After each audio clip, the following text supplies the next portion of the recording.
नमस्कार दोस्तों, जय माँ गायत्री। आप सभी का मेरे YouTube चैनल शुभकर माही एस्ट्रो में स्वागत है। अपने परम पूजनीय गुरुदेव प्रज्ञा अवतार श्री रामाचार्य शर्मा जी तथा वंदनीय माता जी के चरणों में वंदन करते हुए आज मैं आप सभी को सुना रही हूँ महालक्ष्मी व्रत कथा। इस व्रत को भाद्रपद अष्टमी से 16 दिन तक किया जाता है। महालक्ष्मी व्रत करने से जीवन में सुख संपत्ति ऐश्वर्य की प्राप्ति होती है। इस वर्ष महालक्ष्मी व्रत 28 सितंबर को है। महालक्ष्मी व्रत कथा। एक समय महर्षि श्री वेदव्यास जी हस्तिनापुर पधारे। उनका आगमन सुनकर महाराज धृतराष्ट्र उनको आदर सहित राजमहल में ले गए। स्वर्ण सिंहासन पर विराजमान करके उनके चरणों का पूजन किया। श्री व्यास जी से माता कुंती तथा गांधारी ने हाथ जोड़कर प्रश्न किया, हे महामुनि, आप त्रिकालदर्शी हैं तथा आपसे हमारी प्रार्थना है कि आप हमको कोई ऐसा सरल व्रत पूजन बताएं जिससे हमारा राज्य, लक्ष्मी, सुख संपत्ति, पुत्र पौत्रादि व परिवार सुखी रहे। इतना सुनकर श्री वेदव्यास जी कहने लगे, हम एक ऐसे व्रत पूजन का वर्णन कर रहे हैं जिससे सदा लक्ष्मी जी का निवास, सुख समृद्धि की वृद्धि होती है। यह श्री महालक्ष्मी जी का व्रत है जिसे प्रतिवर्ष अश्विन कृष्ण अष्टमी को विधिवत किया जाता है। हे महामुनि, इस व्रत की विधि हमें विस्तार पूर्वक बताने की कृपा करें। तब व्यास जी बोले, हे देवी, यह व्रत भाद्रपद शुक्ल अष्टमी से प्रारंभ किया जाता है। इस दिन स्नान करके 16 सूत के धागों का डोरा बनाएं, उसमें 16 गांठें लगाएं, हल्दी से पीला कर लें उस धागे को। प्रतिदिन 16 दूब व 16 गेहूं डोरे को चढ़ाएं। अश्विन कुंवार कृष्ण अष्टमी के दिन उपवास रखकर मिट्टी के हाथी पर श्री महालक्ष्मी जी की प्रतिमा स्थापित करके विधि पूर्वक पूजन करें।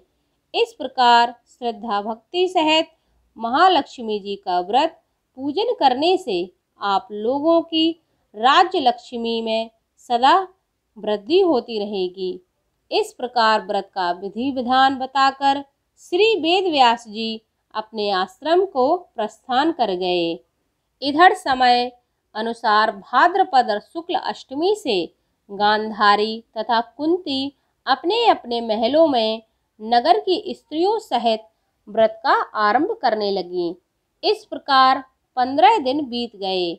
16वें दिन अश्विन कृष्ण अष्टमी के दिन गांधारी ने नगर की सभी प्रतिष्ठित महिलाओं को पूजन के लिए अपने महल में बुलवा लिया। माता कुंती के यहाँ कोई भी महिला पूजन के लिए नहीं आई।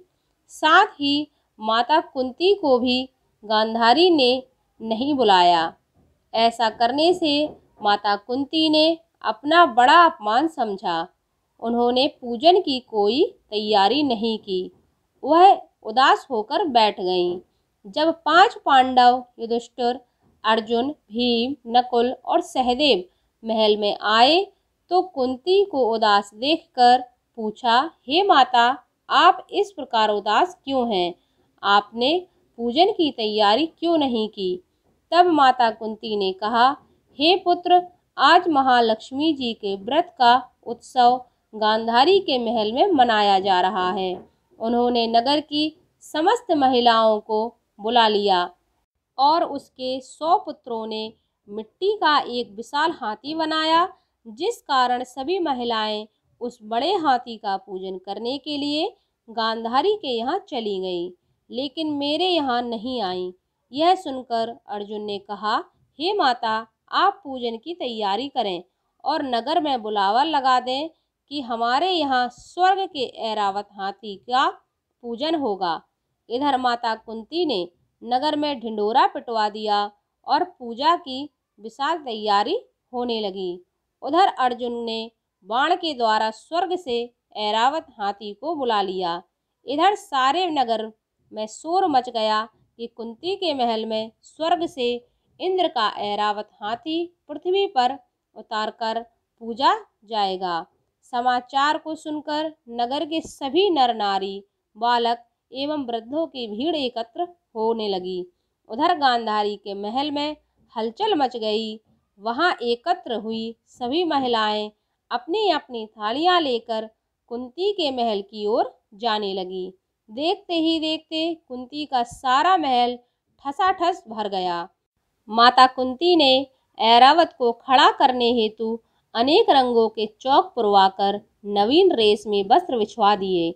नगरवासी स्वागत की तैयारी में फूल माला, अबीर, गुलाल, केसर हाथों में लिए खड़े थे।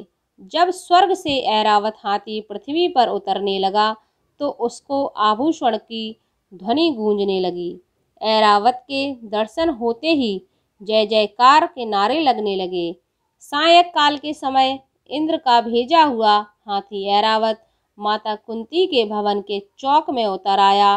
तब सब नर नारियों ने पुष्पमाला, गुलाल, केसर आदि सुगंधित पदार्थ चढ़ाकर उसका स्वागत किया।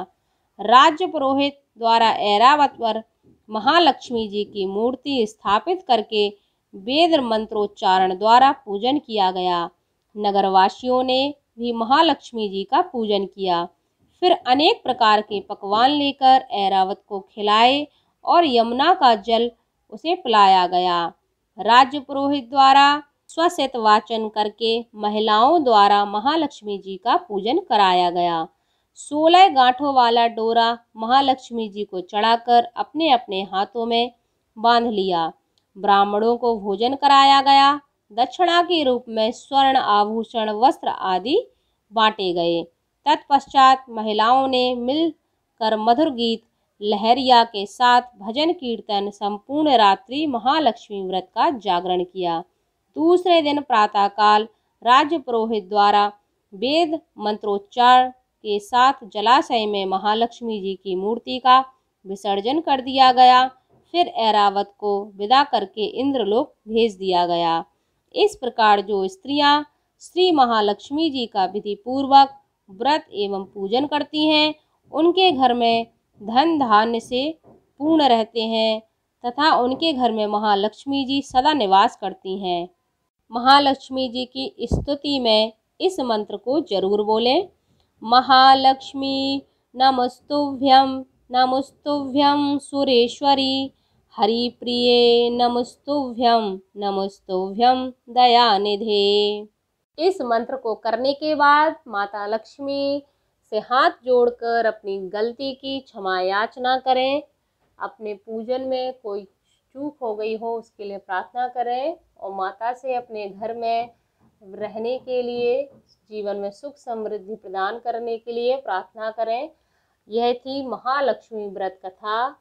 अगर आपको यह कथा अच्छी लगी हो तो प्लीज़ हमारे चैनल को सब्सक्राइब करिए, वीडियो को लाइक कीजिए, वीडियो को ज़्यादा से ज़्यादा शेयर कीजिए ताकि आपके साथ साथ आपके अपने भी इसका लाभ ले सकें। तो खुश रहिए, मुस्कुराते रहिए। थैंक यू, धन्यवाद। जय माता दी।